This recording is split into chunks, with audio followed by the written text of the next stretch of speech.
Okay, so we are going to begin the meeting. Welcome, everyone.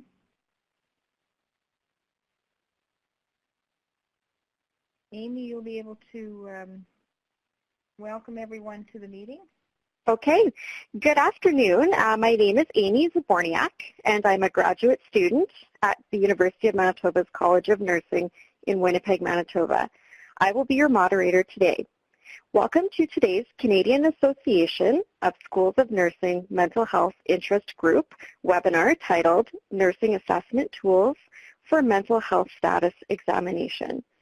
Before we get started, we have a few housekeeping items to mention. The presentation is being recorded and will be made available online after the session. A link will be sent out to all registered participants along with an evaluation of today's webinar. Following the presentation, we will have time for questions from the audience. So please feel free to type your questions in the chat box at any time during the webinar. And I will try my best to get through as many of the questions as possible after the presentation and before the hour is up. Our keynote speaker is Dr. Cheryl Pollard, and it is my pleasure to introduce her to you today. Dr. Pollard is the Associate Dean at the MacEwan University in Edmonton, Alberta. She previously held positions as clinical nurse specialist and nurse researcher in mental health, and has also had progressive leadership positions within the Alberta Home Care and Supportive Living within Alberta Health Services. The foci of Dr. Pollard's professional practice and research are resilience and hardiness, relational ethics, patient safety, and the media. Her doctoral research focused on the depictions of psychiatric mental health nursing care in film, using an interpretive, visual, inquiry research approach. Without further ado, please join me in welcoming Dr. Cheryl Pollard. Thank you very much, Amy. I appreciate that warm introduction. So as we get started today, I would like to thank everybody for joining us. As Amy identified, what the topic of our discussion will be today, it's really around using and teaching the psychiatric mental status examination. Because I'm quite a visual person, the next couple of slides show you this is me. MacEwan University with not very much snow, so that wasn't today's picture. And then I've written a couple of books related to mental health, and so I've included a couple of references there. The one that most directly relates today is the book entitled Fundamentals of Psychiatric Mental Status Examination, a workbook. So this is Amy, our moderator, and again, thank you very much, Amy. You're welcome. The presentation today is going to cover 6 different areas. We're going to talk about what's essential knowledge for caring for individuals experiencing mental health issues and addictions.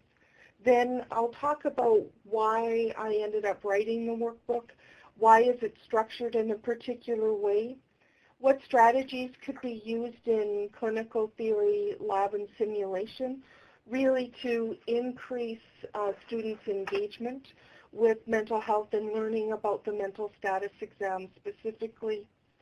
I'll also briefly review what the connections are to the mental health to the Cousins mental health nursing competencies. And then stay tuned for, we still have some work to do in this area, so I'll share my thoughts and the Canadian Foundation of Mental Health Nurses' thoughts as well about what some of our priorities might be. So as we start to think about this, my assumption is that every nurse will work with individuals experiencing issues with mental health or addictions.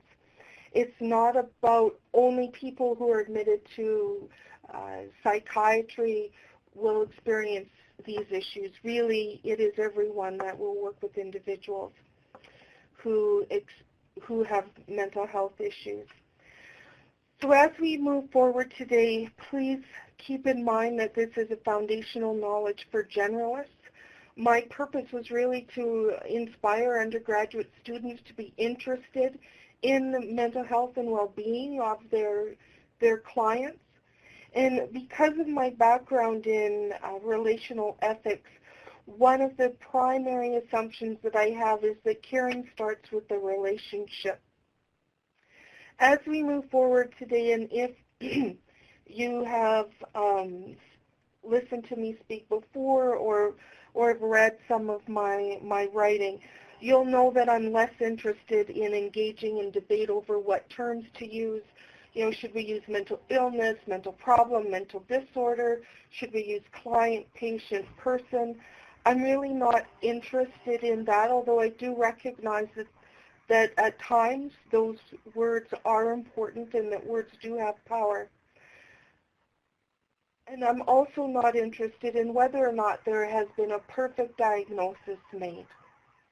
So whether or not a person has bipolar disorder or a person has a borderline personality disorder.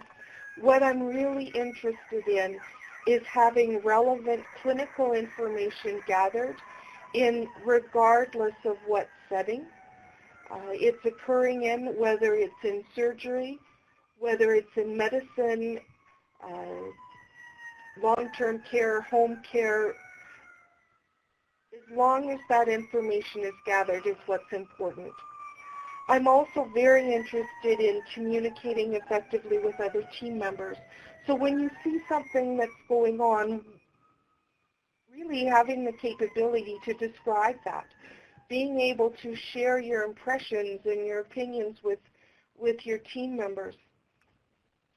I've had many people ask, what possessed you to write this workbook? What possessed you to do this work? The basic answer that I provide people is that I wanted to figure out a way to make mental health meaningful to students who never want to work in mental health. When I teach mental health in our program, I ask our students, you know, how many of you would like to work in mental health? Usually I get about maybe 1 or 2 hands that are raised within our RN program. And this is where they usually tell me that they want to work. Most tell me that they want to work in emerg or ICU or critical care. Then you've got the pediatric group, surgery medicine group, community care. Oh, the piece that I forgot that's usually quite high up with our RN students is working in obstetrics.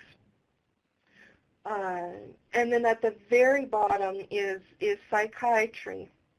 So what I felt a very strong need to do was to actually figure out a way where students who see themselves in emerg, critical care, obstetrics, pediatrics, surgery, medicine, etc., figure out a way so that they could see that mental health just isn't isolated to those that want to work in psychiatry.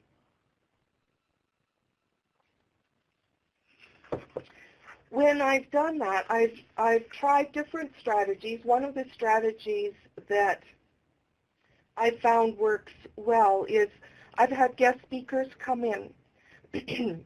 So I'm sure that many of us use guest speakers and bring in people who have firsthand knowledge of what it's like living with a mental illness. My guest speakers that I brought in were specialists in the areas of emergency, pediatric care, intensive care, NICU, and asked them to talk about their experiences with mental health and the mental health needs that they saw come up within their clinical settings. This seemed to be quite a helpful way to, or a very useful way to engage students in in my mental health class, as I engaged with students in this different way, one of the issues that came up really was, what is essential knowledge? My very dear colleague, Linda Kavanaugh, challenged me when we were talking about this book when I was early in the writing stage, and she said to me, Cheryl, how do your students know what's normal? When we document our mental status exam, for many of us that have many years of experience, we may just write that there's nothing to report, or we may say that it's normal. But what does that actually mean? One of the most important pieces that I found to engage students was to talk about what's normal in mental health, some of the common variations. I know each of us do that in some way, in that everybody feels depressed, sad, perhaps hopeless from time to time, but does that mean that you have depression? You know, if you wake up and you have lots of energy one morning, that doesn't mean that you have a bipolar disorder. So in talking with students and helping them figure out that there is more information that we need to get, how do they get that information? And really recognizing that there are multiple different factors that come into play. With the multiple factors that come into play, one of the pieces that I've also done and is reflected in the workbook is that I use some of the case studies more than once. I had comments from my peer reviewers of the book and from the publisher about whether or not that is really what I intended to do. And in fact, that is what I intended to do. As we are looking at the case studies, and I'll describe them in a bit more detail as we move further into this presentation, there are many things in the psychiatric mental status exam that we can assess simultaneously. So I wanted to have students experience that the same case study, we can look for multiple things, multiple presentations within that. And then, excuse me, really looking at how to communicate the information in a way that's understandable to the rest of our team members. You know, when we think about the components of a mental status exam, and I'm not going to go through all of the different components of the mental status exam today, but when we think of each area, what is normal? How do we know if there's a variation? When is pressure of speech actually pressure of speech and is a concern? And it is a concern. You know, when is it reflective of a mental illness? When is it reflective of a traumatic brain injury? So I really try to help the students see that there is many more pieces of a mental status exam other than just asking someone if they hear or see things that other people don't experience. The book is structured in a way that I've tried to be consistent so that it's predictable for students and for educators. I've also done it in a way to be respectful and cognizant of different learning theories. And I'll talk about those a little bit later as well. But as you look at information, and as you, if you were to come into one of my classes, I've structured this really in a way of looking at what is it. I've included documentation features, because how do you write about describing somebody's mood or somebody's volition? And of course in nursing, there's always special considerations. So I didn't want to leave the impression with readers that one way is the right way and that one size fits all, because as we all know, it certainly doesn't. There's also a particular jargon that we use in mental health and psychiatry.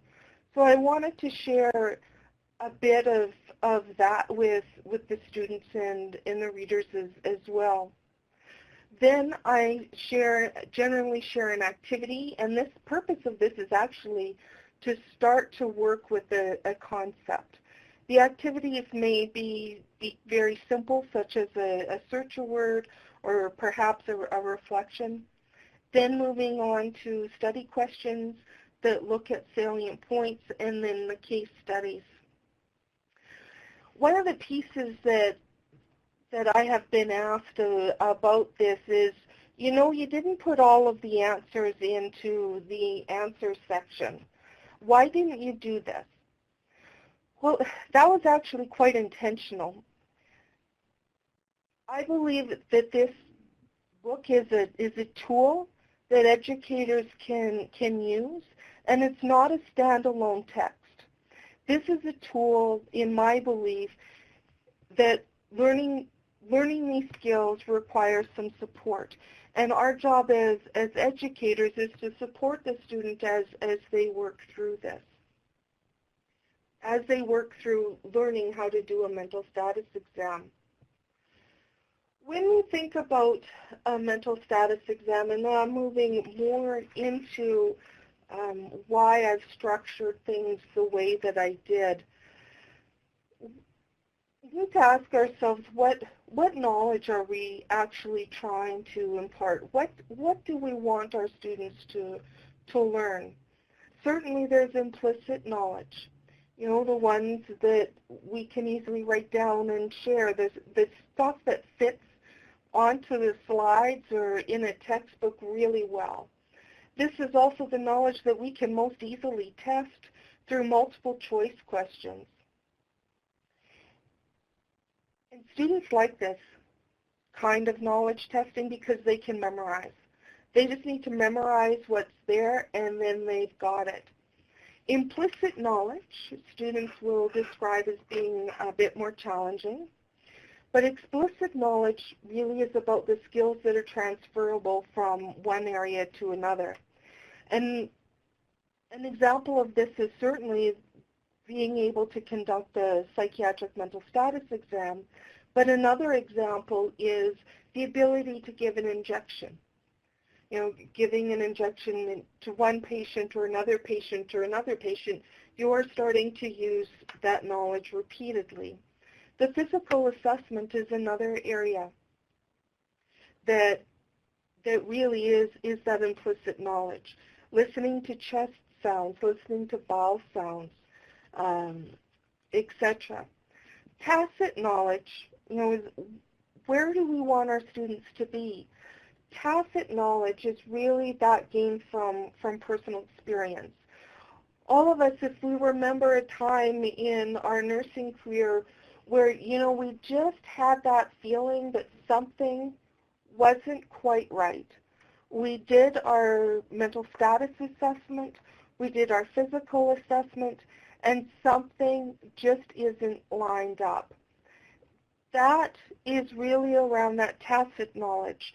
And in nursing and many other practice disciplines, that's why clinical experiences are so important to how we educate people coming into this discipline. Because we are trying to move people into having tacit knowledge that they can draw on, it is absolutely critical that experiences are also put in place and they have opportunity to actually be immersed in that setting. But depending on how your program structures your curriculum, some students won't have any mental health experiences. Others will have quite a great deal of mental health experiences. But as I reflected on this, many of my students would draw on first-hand knowledge. Although they keep this first-hand knowledge really quite private, very few will talk openly about their own experiences with depression, thoughts of suicide, etc. in a public forum such as class.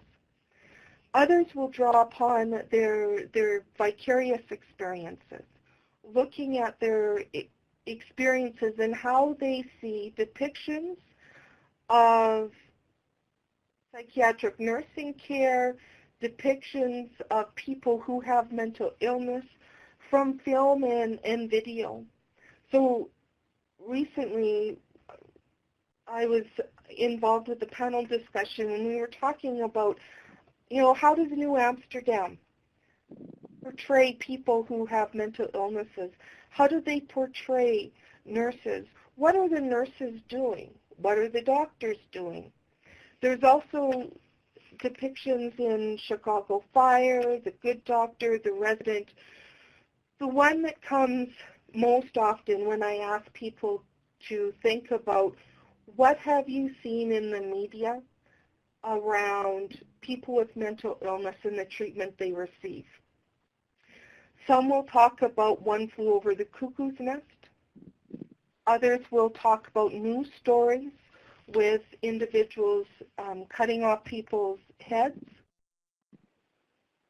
But really, what I need to take all of those experiences and help the students understand that most are presented in a biased and unrealistic way. One of the ways I do this is really to ask the students for examples, first of all, of how, when and who and how they've seen people with mental illness in movies, TV, other types of media. And then I ask them about how are these individuals being treated. The next thing that I ask of them is in relationship to the treatment. So as you're watching people get treated, tell me about the assessments that they're doing. The students can always tell me about the physical assessments, the lab work that they need. The stethoscopes are always out. Sometimes they even talk about exploratory surgery. But when I ask about what have you seen or how have you seen individuals conduct a mental status exam, there's usually silence in the room. And it's very difficult for them to actually imagine someone doing a mental status exam.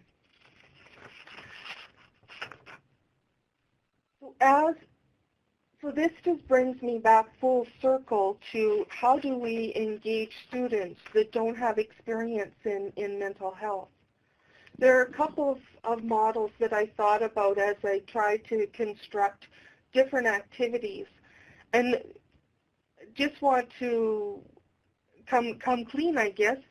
This workbook is a compilation of a number of different activities that I have used within my classrooms. The activities that I've shared are the ones that generally have worked the best. I didn't include the activities that I learned a lot from, but were not all that successful. So I structured the activities that worked well, really using a modified appreciative inquiry approach to fuel the learning process. For those of you, the typical appreciative inquiry approach is really about the 4 Ds: to discover, dream, design, and destiny. And it's often thought about as a process to facilitate change or assessment with what needs to change within an organization. I've thought about learning in a very similar way to this. So as you think about discovery, Boyer would frame this section of what I've done perhaps with remembering or even understanding, what is it? So I review the specific components of the mental status exam. I move on to trying to make connections. Perhaps this continues along with understanding. How does this relate to one part to the other? Certainly with the special considerations, I try to encourage students to think about, you can't take just one piece of the mental status, even though that's how it's presented.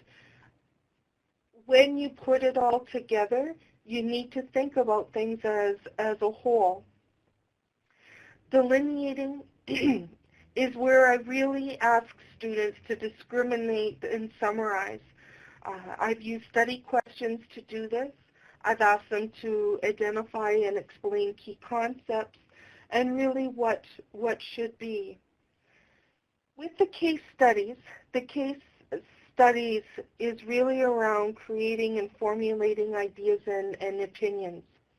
There are very few answers in the book related to the case studies and how they should evolve. But this is where I believe that there can be some very rich discussions with the educator that's supporting the student learning through this. The next model that I've thought about, and I know I've used this in other places as well, is Kolb's experiential learning theory. But that brings us back to the issue around people not having a concrete experience of what treating and assessing or experiencing mental illness is like. And as I said, they get it often from different sorts of media that has very skewed opinions. I try to help, so I take that as a gap and deal with it by addressing it head on and asking students about it with reflection and observation of their own experiences. I'll draw in movie and TV shows and ask them to analyze them. I'll even use that as an assessment. When I do use that as an assessment strategy, I will give a list of potential movies or TV shows for students to watch that they can develop their assignment based upon. And I do that really in a very pragmatic way. I want to make sure that I've seen the movies or the TV shows that they're actually writing on. Next with the learning theory is around that abstract conceptualization, the analysis, generalizations, and conclusions. So that's really, again, where I think the case studies come in quite nicely. The active experimentation that we're looking for is around people being able to try this stuff out. One of the pieces that I find quite alarming is that there are a number of programs that don't have a mental health component, a specific component. They wrap mental health into other courses. They don't have a specific mental health textbook, and there isn't a specific mental health rotation. So with that, I think it becomes even more important for mental health nursing educators to help students move through how to complete a psychiatric mental status exam when you are not working in mental health and psychiatry. In order to do this, I think I've shared some of the strategies that could be used. Some of my colleagues have been pulling in sections of the mental status exam for post-clinical discussions. My theory colleagues are using it pretty intact and pulling information in there as well. The one piece that I think that can be explored further is really around the use of simulation in mental health. There are a few products on the market that do a fairly good job with simulating mental health care and mental health treatment. So I encourage you to look at some of those. I know right now I'm trying to change a fairly flat online delivery course, a mental health nursing course, and trying to include simulation in that. With the case studies are really in all different areas. There's only two case studies that are specifically linked to a mental health clinical area. One is about a student and her experiences there, and another case study occurs in the mental health clinic. But again, it's the same case study that's using to assess two different pieces of the mental status exam. There's also, as you can see, the case studies deal with some children. I'm not sure why I ended up with two kids that were 8. I'll add in some more variety next time. And then there's seniors, care of the older adult in there as well.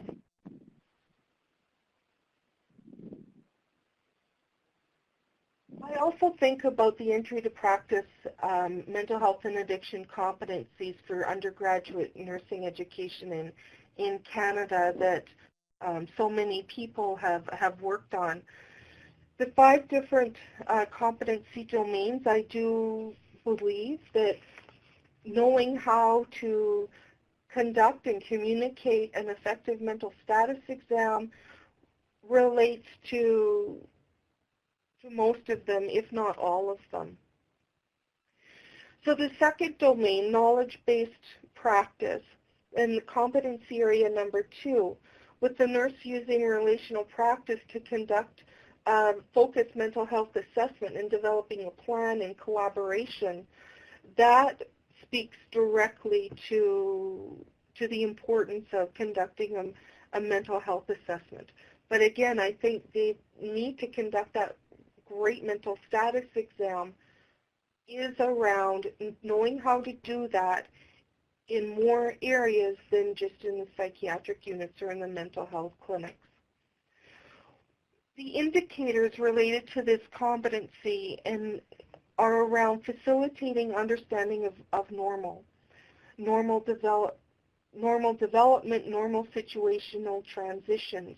And I think there are several opportunities to do this with exercises that I've shared with you. There's also opportunities to explore the relationships between physiology, pathology, and mental health. So as we think about our mental health, our education related to the mental status exam, really what's next?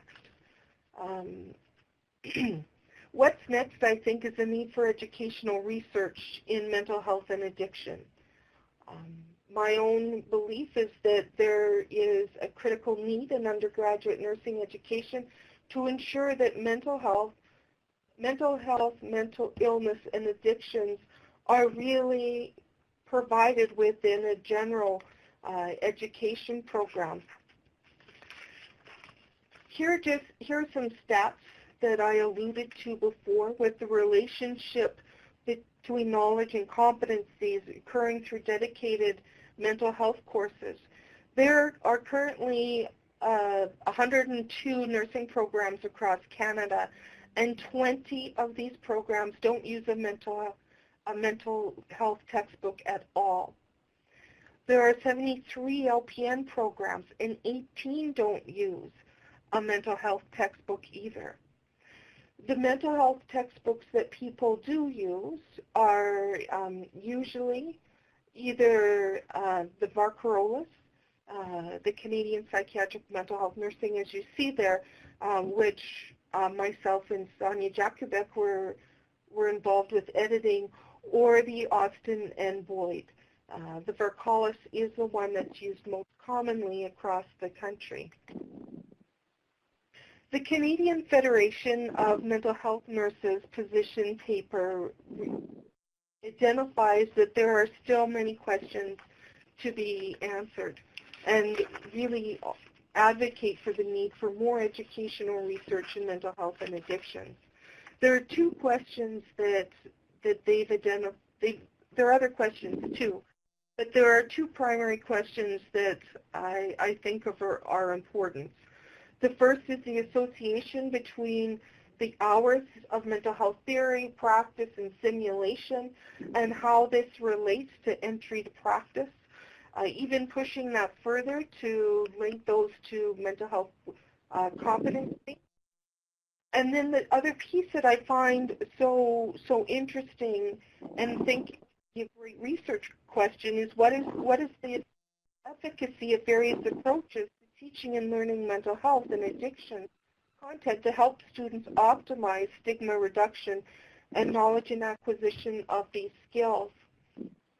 One of the reasons I think that question is so interesting is that I'm currently involved in a SSHRC-funded research project looking at stigmatization and care of the older adult. And we're looking at the social learning processes that occur with students as they progress in their program. I think that project gives potentially a nice framework to look at this question in more detail. So again, I would like to thank each and every one of you for tuning in and joining Amy and I as we talked about the mental status exam. Great. Thank you very much, Cheryl, for your very informative webinar today. And I'd like to open up the floor if any of our participants have questions for Dr. Pollard. Feel free to type into the chat box.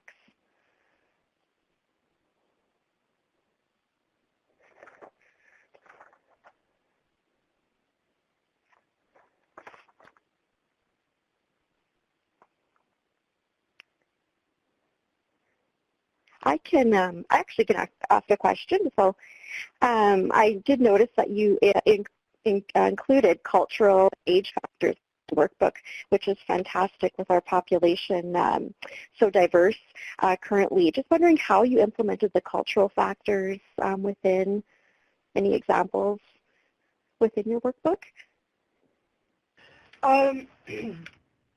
The cultural factors are, I tried to include a specific case study.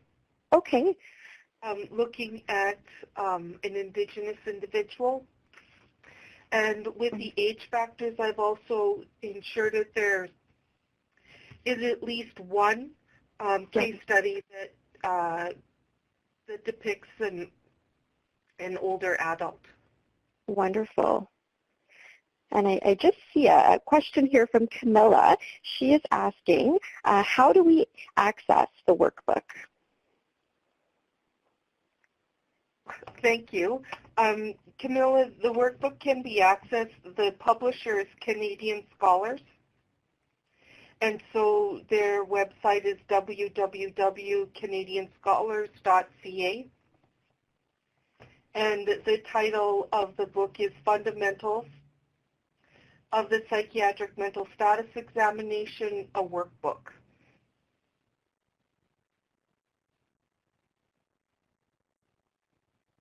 Perfect.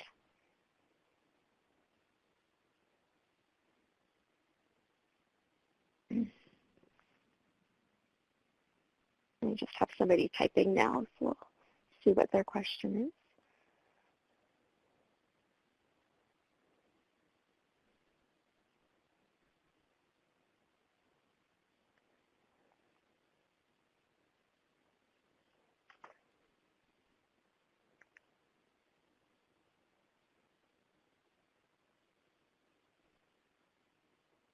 I think it's wonderful, too, that your book crosses the lines of clinical and simulation and lab and theory, and it's a great way to even get all the different instructors kind of on the same page with teaching materials.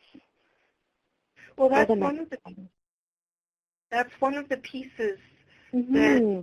that I have found really helpful. I know engaging with my own students is gaining expertise and soliciting advice from instructors that don't teach mental health, Right.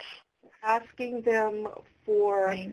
very specific examples of when they used some of their mental health knowledge or the pieces Mm-hmm. that have been most engaging Mm-hmm. are when I've asked them, when have you wished you knew more about mental health? That's a great question because, like you said, it crosses all lines in practice, and whether it's my background is in maternity, and definitely mental health was a huge piece to our everyday work.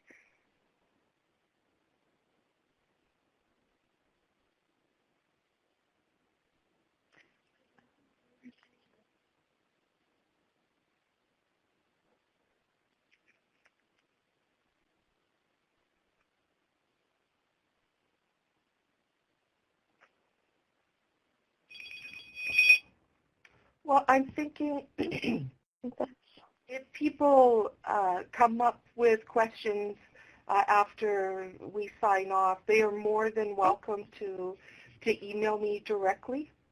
Oh, I think I actually have I have another comment here. See if there's a question from Rosalina. Oh, she's thanking you for the presentation and delighted to see that you've included a chapter on physical functioning. Sometimes students will ask, how do we do a head-to-toe assessment in a mental health unit? And I believe your chapter on physical functioning will assist students in understanding the physical functioning of clients in mental health settings, as well as other settings. And her question, she just wondered if you can comment further on that piece.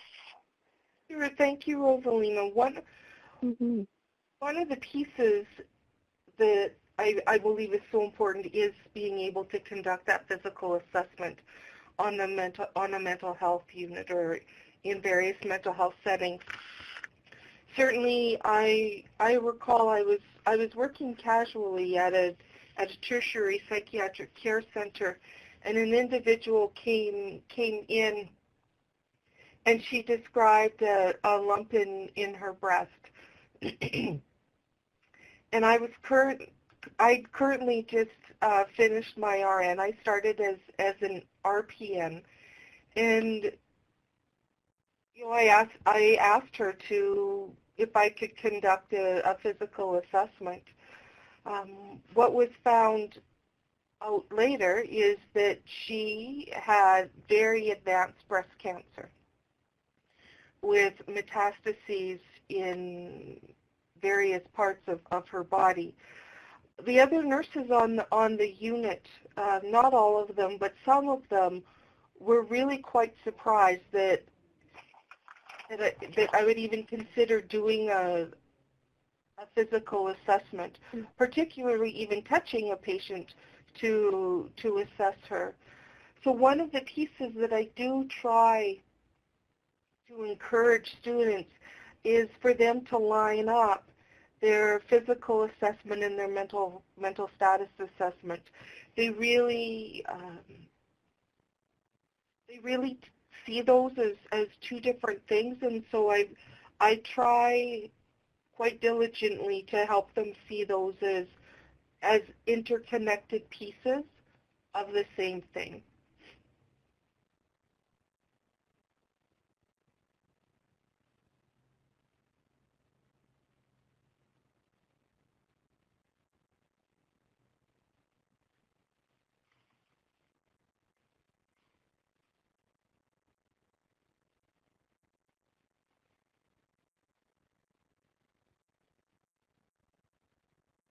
Hello, it's Janet Nevela from CASA.